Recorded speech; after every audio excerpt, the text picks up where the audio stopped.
Coach, comment on fait pour préparer une compétition, deuxième match aussi délicat, face à une grande équipe de rugby, en ayant son préparateur physique en quarantaine et 5 joueurs qui sont aussi en quarantaine?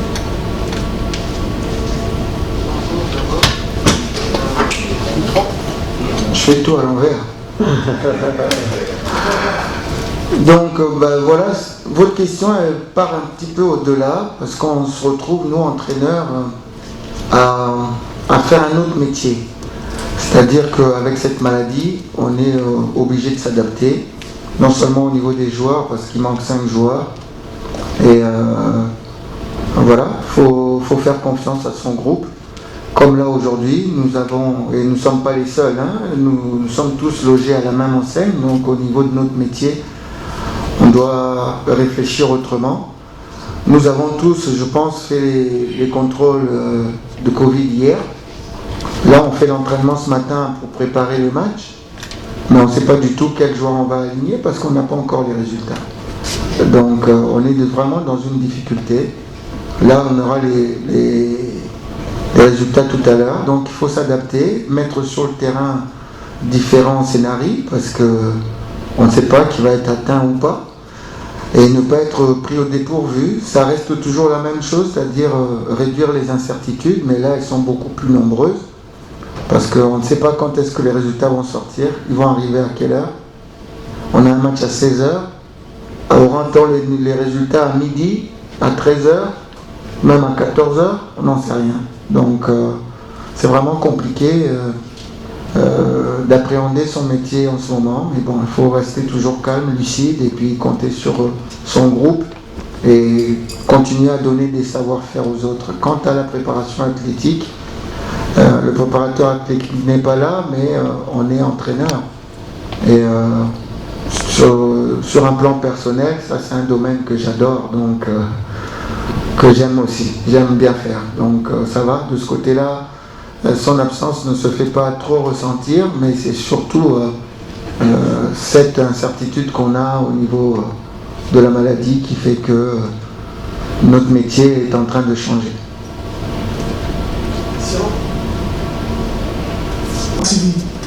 Coach, comment on fait pour préparer une compétition, deuxième match aussi délicat, face à une grande équipe de rugby, en ayant son préparateur physique en quarantaine et 5 joueurs qui sont aussi en quarantaine?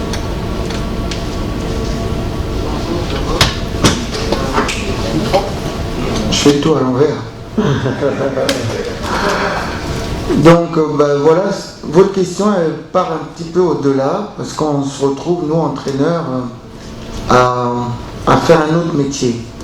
C'est-à-dire qu'avec cette maladie, on est obligé de s'adapter, non seulement au niveau des joueurs, parce qu'il manque 5 joueurs, et voilà, faut faire confiance à son groupe. Comme là aujourd'hui, nous avons, et nous ne sommes pas les seuls, nous sommes tous logés à la même enseigne, donc au niveau de notre métier, on doit réfléchir autrement. Nous avons tous, je pense, fait les contrôles de Covid hier. Là, on fait l'entraînement ce matin pour préparer le match, mais on ne sait pas du tout quel joueur on va aligner parce qu'on n'a pas encore les résultats. Donc on est vraiment dans une difficulté. Là, on aura les résultats tout à l'heure. Donc il faut s'adapter, mettre sur le terrain différents scénarios parce qu'on ne sait pas qui va être atteint ou pas.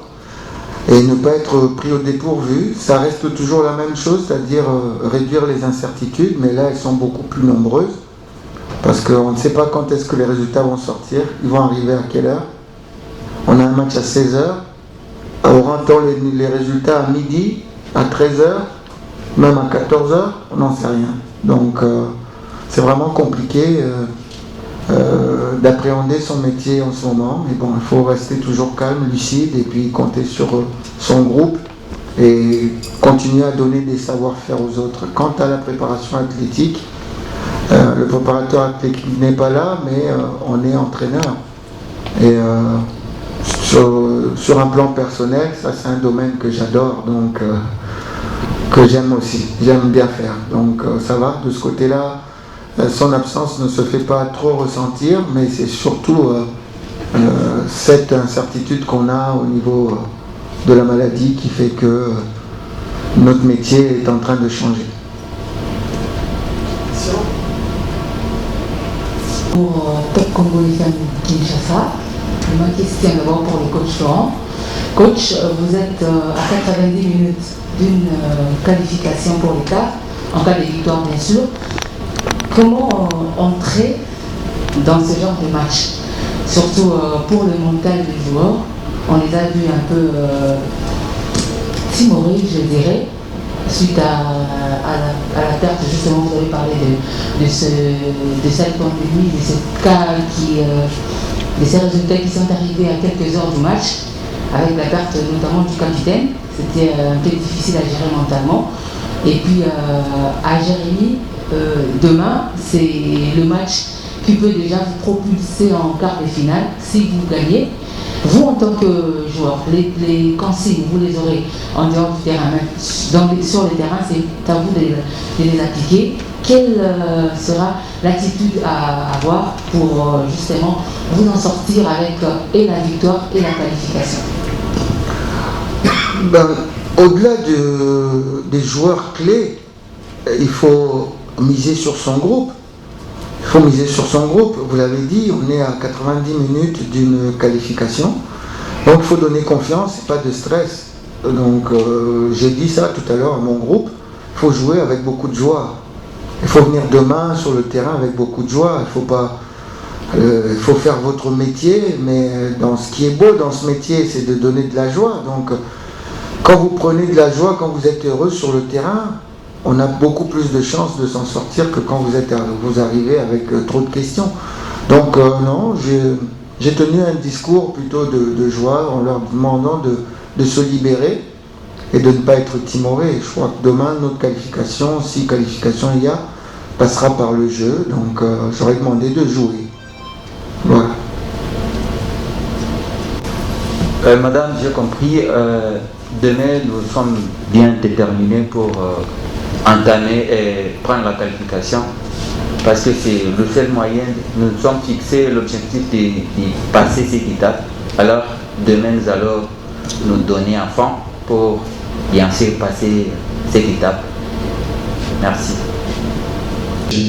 Kobanza, who picked up an injury, how is he doing at the moment? Coach, Chico Chindi is better than he finished the game. He trained today normally. Do you expect him to be in the pitch tomorrow? Maybe. Questions? Yes, ici. Moi, c'est Prince Ogé, ici de nos places pour Bazo Cameroun. Oui, coach, c'est vrai que vous avez gagné le dernier match, mais on a senti, comme la plupart d'autres matchs, un problème de finition devant le but. Qu'est-ce que vous avez fait pour améliorer ça? Est-ce qu'on peut s'attendre à voir un ou deux ou trois buts demain soir? Si cela arrivait, je serais très heureux, évidemment. Ouais, à la condition que les autres ne marquent pas plus que nous. Mais c'est vrai que c'est la chose la plus difficile à faire au football. Marquer des buts, c'est plus difficile que de défendre, parce que ça demande de l'inspiration, ça demande autre chose que de la discipline. Défendre, ça demande beaucoup de discipline et moins d'inspiration, donc c'est un peu plus aisé. Donc voilà, il faut continuer à travailler, mais surtout à donner confiance justement à ceux qui sont devant, pour qu'ils puissent se libérer. Donc voilà. Et puis pour qu'ils puissent marquer, il faut aussi les alimenter. Vous l'avez dit, on n'a pas eu un match simple. Le match a été compliqué. Au niveau du milieu de terrain, on a eu du mal à se projeter vers l'avant. Non seulement les personnes, mais aussi les ballons. Donc on s'est beaucoup annihilé au niveau du milieu. Et voilà, donc on continue à donner de la confiance et à travailler devant le but. Donc il y a des joueurs de bonne qualité, ça finira par arriver.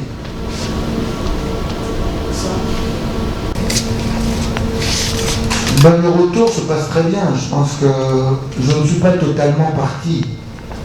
Quand j'ai pris du recul de l'équipe nationale, mais je suis resté toujours à la direction technique nationale, donc j'étais toujours là, plus ou moins. Donc le retour s'est fait, on va dire, naturellement. Il n'y a pas eu même trop d'étonnement au niveau du pays. Donc quand il s'est agi de remplacer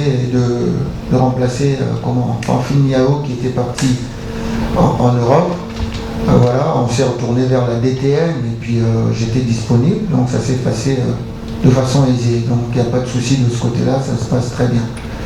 Quant au jeune Karim, je vous ai dit, je ne sais pas si c'est ici, par rapport à l'équipe qui a gagné en 2016, j'ai un groupe techniquement plus fort. En 2016, mentalement, il était très costaud avec des gens qui ne craignaient rien, ni personne. Donc là, on savait, on était costaud. Ici, on a beaucoup de joueurs qui sont très techniques et quand ils jouent tous à leur niveau, je vous assure que c'est très agréable. Mais l'expérience n'étant pas là, il y a des hauts et des bas. Et c'est le cas du jeune Karim qui est très talentueux, je vous assure. Il est très talentueux. Il ne l'a pas montré face au Congo-Brazza. C'est peut-être l'enjeu, hein. L'enjeu d'arriver à ce niveau-là, de jouer à ce niveau-là. Mais c'est un garçon qui est promis un très bel avenir. Donc, mais quand vous avez des garçons talentueux comme ça, vous ne les laissez pas faire. Sinon, ils n'apprendront pas. Sinon, ils vont continuer à développer les défauts. Donc, il faut lui donner des savoir-faire, des clés pour que son talent puisse éclore et s'affirmer au plus haut niveau. Et on souhaite qu'il aille vraiment au plus haut niveau parce qu'il est jeune, il a déjà été appelé avec les A, donc il est promis, s'il reste calme dans sa tête, s'il n'écoute pas les mauvaises sirènes et qu'il continue à travailler, parce qu'on n'y arrive qu'en travaillant beaucoup. Et là, il va avancer encore plus et c'est l'occasion peut-être de rendre hommage notamment à son entraîneur qui est au DCMP, Isaac Ngata, qui fait un très gros travail avec lui. Donc, et nous, on est là pour l'accompagner avec les A' et ensuite avec les A, et en espérant qu'il pourra nous faire tous plaisir à un niveau encore plus élevé.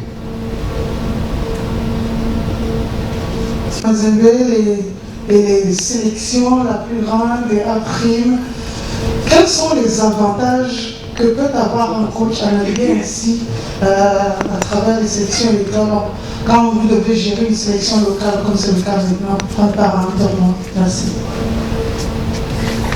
Disons que chez nous, c'était plus simple. On a un très grand pays, voilà, je ne veux pas rappeler la superficie, on a un championnat national. Et c'est vrai que l'idéal serait d'avoir des entraîneurs qui ne soient pas en club, qui s'occupent que des sélections. Nous sommes en train d'y arriver petit à petit, on est en train de restructurer notre football pour arriver à ça petit à petit, mais ça a un coût qu'on n'a pas encore pour l'instant, ça c'est la réalité. Alors pour pouvoir justement permettre d'avoir une sélection avec un œil plus ou moins averti, on a toujours fonctionné pour nommer à la tête de nos sélections un entraîneur qui est en place. Parce que de ce faisant, il pouvait justement, avec les matchs qu'il joue dans son club, voir aussi les adversaires. Donc pour l'instant, on est encore dans cette logique au niveau de notre direction technique nationale. Mais on est vraiment en train de la restructurer et vous connaissez un petit peu le problème de l'Afrique, c'est le problème d'argent. Et il nous manque un peu d'argent pour pouvoir avoir des entraîneurs qui soient totalement détachés à la DTN pour s'occuper que de cela. Mais c'est un projet qui est là et qu'on est en train de mettre petit à petit. Mais moi, étant entraîneur de l'ASV Club, pas du TP Mazembe, en championnat, donc je vois mes adversaires. Je vois mes adversaires jouer de tous les clubs, donc naturellement, je pointe ceux qui se distinguent contre moi. Mais c'est pas suffisant. C'est pas suffisant parce que un match ne suffit pas pour l'observation. Donc de ce côté-là, il faut s'appuyer sur les collègues entraîneurs. Donc il faut avoir cette bonne relation entre nous. Pour les collègues entraîneurs, discuter avec eux en disant, ben voilà, on vient de me donner la sélection. J'ai vu tel joueur dans ton club qui m'a impressionné. Est-ce qu'il y en a d'autres? Est-ce qu'il se continue à se comporter de la sorte chez toi?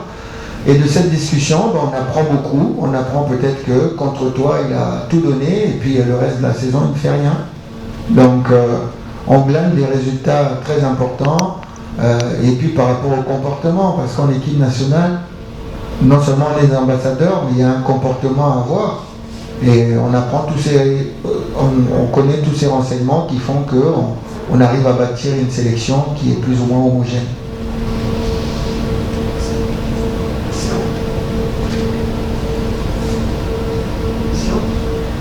Vous allez certainement me dire toutes les équipes se ressemblent, tous les adversaires sont pareils. Mais vraiment, coach, j'aimerais que vous me disiez dans ce CHAN, quelle est la sélection que vous redoutez le plus? En d'autres termes, quelle est la sélection que vous voyez beaucoup plus à l'issue de cette compétition? Merci. Bon, c'est bien d'avoir reprécisé votre question. Redouter, non. Celle qui me fait plaisir, oui. Et celle que je vois aller de l'avant un peu plus. J'ai pas eu l'occasion de suivre tous les matchs parce qu'il y a des moments, des matchs qui se passent pendant qu'on est à l'entraînement. Mais l'équipe du Cameroun m'a bien plu. Elle m'a bien plu, pourquoi? Parce qu'elle est solide et elle a montré une mentalité de vainqueur. C'est-à-dire qu'ils ont poussé, ils ont mis un rythme terrible. Et une équipe qui joue à domicile, avec des joueurs qui se sont retrouvés il n'y a pas si longtemps. Il y a un état d'esprit qui naît et qu'on voit là-dedans. Et elle m'a bien plu, cette équipe, vraiment. Patrice Billot.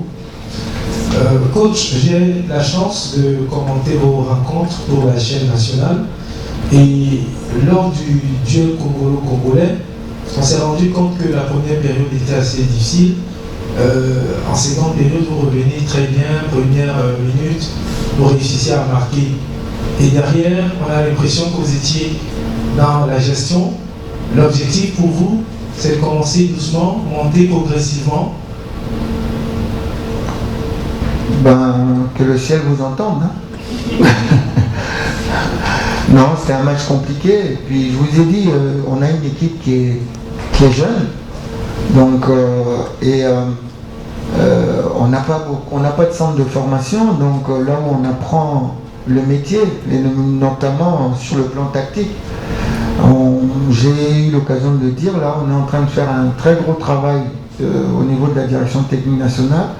Notre direction technique nationale était limitée à un seul entraîneur à l'époque, donc là on est en train de faire un très gros travail avec le directeur technique adjoint Médard Loussadissou, un monsieur très expérimenté avec lequel on a bien travaillé. Donc on a repris nos formations pour mettre des formations à la congolaise, mais c'est vrai qu'on est en train d'avancer et ça sera quelque chose de très intéressant dans peu de temps. Mais chez nous, tous nos gamins grandissent avec un seul système. Donc notre championnat se joue quasiment avec le même système de jeu et quand on varie le système, on a un petit peu de mal. Donc on est tombé sur un adversaire qui jouait avec un système différent. Donc on a eu du mal en première mi-temps et quand on a recadré en seconde mi-temps, on est reparti très vite. On a compris et c'est ça aussi qui est intéressant dans ce groupe, c'est qu'il comprend vite et je l'ai dit, c'est un groupe qui est amené à vite progresser parce qu'il y a du talent. Et voilà, mais maintenant le fait d'avoir marqué tout de suite, on est resté un petit peu, on ne leur a pas demandé, hein, on est resté un petit peu dans la gestion. On a reculé un petit peu et on n'a pas su porter les stockades. Même en reculant un petit peu, on s'est créé des possibilités de corser l'addition avec des contre-attaques. Mais notamment M. Jérémy ici, là, qui aurait pu donner une bonne passe décisive pour terminer. Mais bon, on a appris, au moins je pense qu'ils ont appris, il faut qu'ils intègrent ça vite. Comme ça, le prochain adversaire venant comme ça, ils sauront quoi faire directement.